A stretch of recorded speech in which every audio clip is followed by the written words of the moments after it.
हिमालय पर बजी महाप्रलय की घंटी।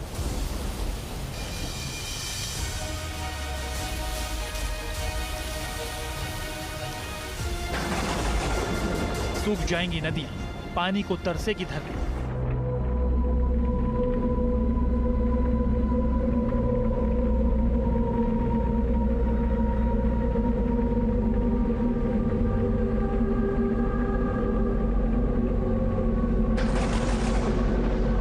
पहले जल प्रलय मचाएगा विनाश लीला, बाद में बूंद बूंद के लिए तरसेंगी नदियां।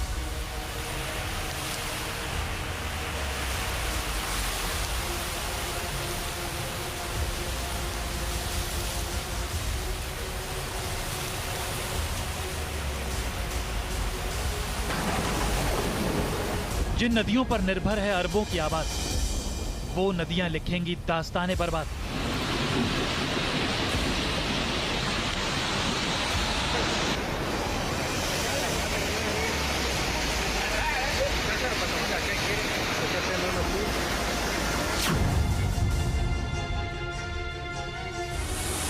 दुनिया के सबसे बड़े वाटर टैंक कहे जाने वाले हिमालय से निकलने वाली वो 10 नदियां हैं जो भारत, चीन और पाकिस्तान के करीब 130 करोड़ लोगों को जीवन देती हैं।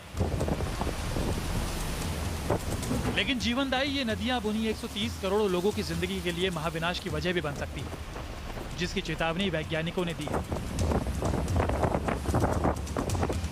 इजिप्ट में चल रहे 27वें संयुक्त राष्ट्र जलवायु परिवर्तन सम्मेलन में हिमालयी ग्लेशियर को लेकर एक रिपोर्ट पेश की गई, जिसका एक एक पन्ना हिमालय से सटे इन 3 देशों के लिए आफत का अलार्म बजा रहा है।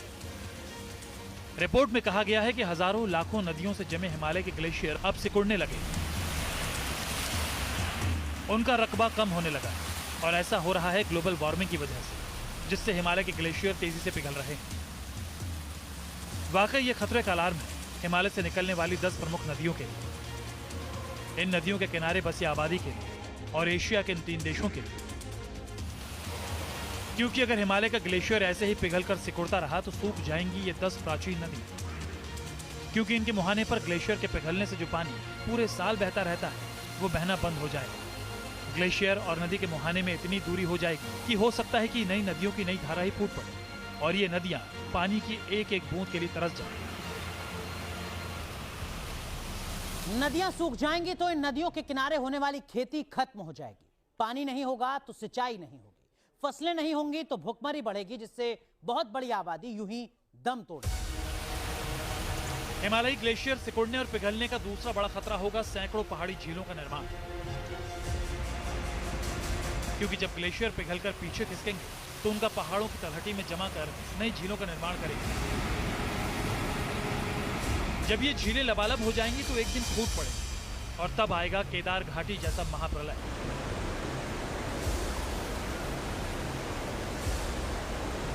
जो ऐसे ही ग्लेशियर झील के फूटने की वजह से आया।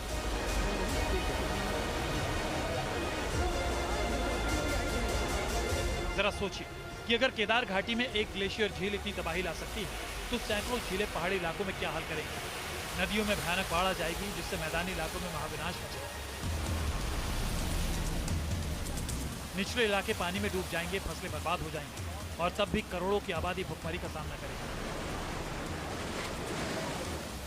हिमालय से निकलने वाली इन प्राचीन नदियों के सूखने से नदियों पर बने छोटे बड़े सभी हाइड्रो पावर प्रोजेक्ट ठप पड़ जाएंगे, बिजली का संकट पैदा हो जाएगा। भारत, पाकिस्तान और चीन को मजबूरन हाइड्रो पावर से थर्मल पावर पर शिफ्ट होना पड़ेगा, जिससे ग्लोबल वार्मिंग का असर हिमालय के ग्लेशियर पर फिर बढ़ जाएगा। साल 2021 में एशिया में 100 से ज्यादा प्राकृतिक आपदाएं आई, जिनमें से 80% बाढ़ और तूफान से जुड़ी थी। इनकी वजह से 4000 लोगों की मौत हुई। इनमें ज्यादातर मौतें बाढ़ की वजह से हुई। आपदाओं से 4.83 करोड़ लोग सीधे तौर पर प्रभावित हुए। पिछले कुछ सालों में जलवायु परिवर्तन से एशिया का तापमान बढ़ रहा है। साल 2020 में जमीन के ठीक ऊपर बहने वाली हवा 0.68 डिग्री सेल्सियस ज्यादा गर्मी। हवा में ये गर्मी 1981 से 2010 के औसत तापमान से ज्यादा थी। 21वीं सदी में 2020 5वां और 2021 7वां सबसे गर्म साल के रूप में दर्ज किया गया है। तो जाहिर है इसका सीधा असर हिमालय के ग्लेशियर पर पड़ रहा है। इसलिए इन तीनों देशों को कुदरती आपदाओं से निपटने की तैयारी शुरू कर देनी चाहिए। Team news nation.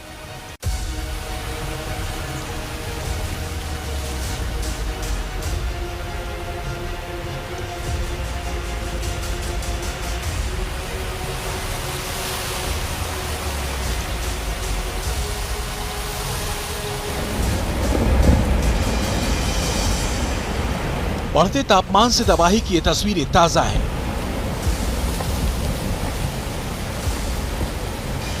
दुनिया के हर हिस्से में विनाशकारी बदलाव की वही गाथा है। दक्षिण अमेरिकी देश अर्जेंटीना का ये वीडियो है। ये अर्जेंटीना का पेरिटो मोरेनो ग्लेशियर है। इसकी चट्टानें टूट टूट कर समंदर में समाती जा रही हैं।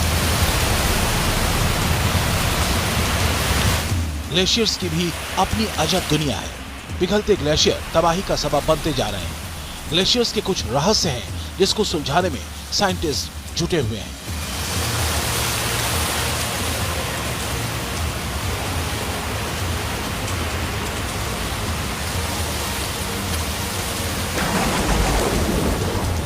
क्या है अंटार्कटिका में ब्लड ग्लेशियर का राज?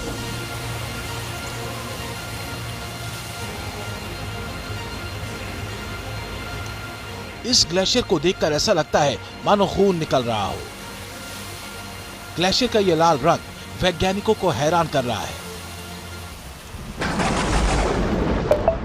इस ग्लेशियर से क्यों बह रहा है खून का झरना?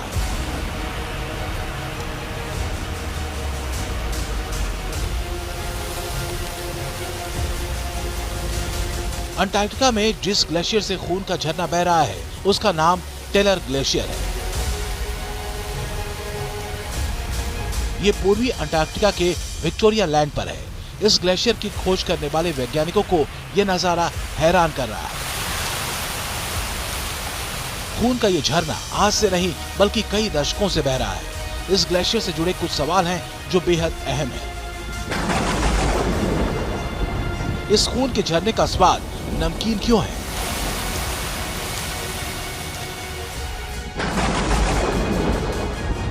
क्या इस ग्लेशियर के नीचे जीवन पल रहा है?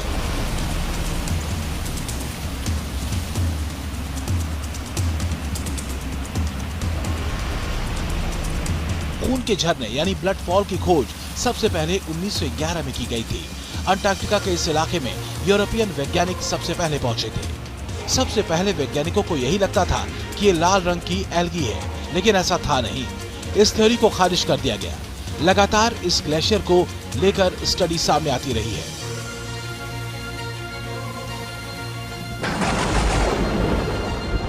एक स्टडी के मुताबिक यहाँ पर ग्लेशियर के नीचे सूक्ष्म जीव हैं, जिनके वजह से यह खून का झरना निकल रहा है। ये सूक्ष्म जीव इस ग्लेशियर के नीचे 15 से 40 लाख साल से रह रहे हैं। लेबोरेटरी में हुई जांच के मुताबिक ये दुर्लभ सब ग्लेशियल इकोसिस्टम के बैक्टीरिया है। हैरानी की बात यह है कि ये बैक्टीरिया ऐसी जगह जिंदा हैं जहां ऑक्सीजन है ही नहीं। इस ग्लेशियर से जुड़े बहुत सारे राज हैं जिस पर अभी भी स्टडी चल रही है।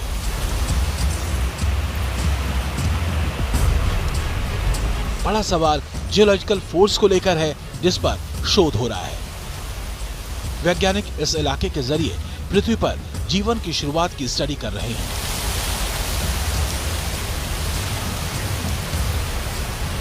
Team news nation. दुनिया में ग्लेशियर का पिघलना बहुत बड़ी कुदरती आफत का सबब बन सकता है। दुनिया के सबसे बड़े द्वीप ग्रीनलैंड पर जमा ग्लेशियर बिजली की रफ्तार से पिघल रहा है। यह रफ्तार देखकर वैज्ञानिक भी सोच में पड़ गए हैं।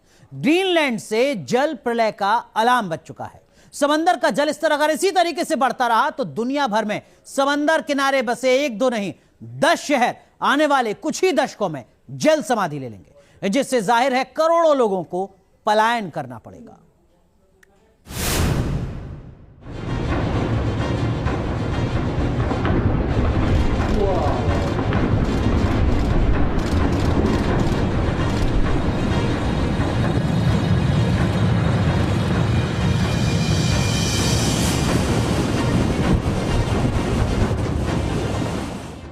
धरती पर जल प्रलय की उल्टी गिनती शुरू।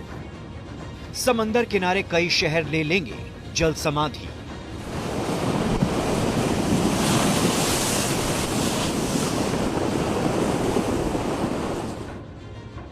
बिजली की रफ्तार से पिघल रहा है ग्रीनलैंड का ग्लेशियर।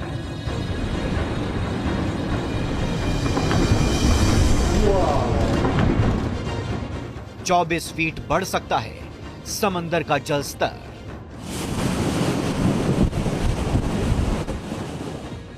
आएगा जल प्रलय, द्वीप समा जाएंगे समंदर के भीतर। धरती पर जल प्रलय की आहट 20वीं सदी में ही शुरू हो गई थी, जब एक सदी में धरती के 7 समुद्रों का जल स्तर करीब 7.5 इंच तक बढ़ गया था।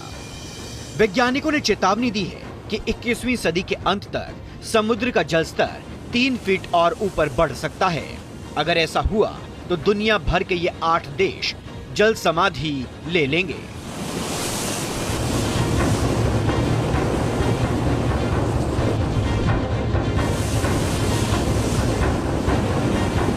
लेकिन खतरा सिर्फ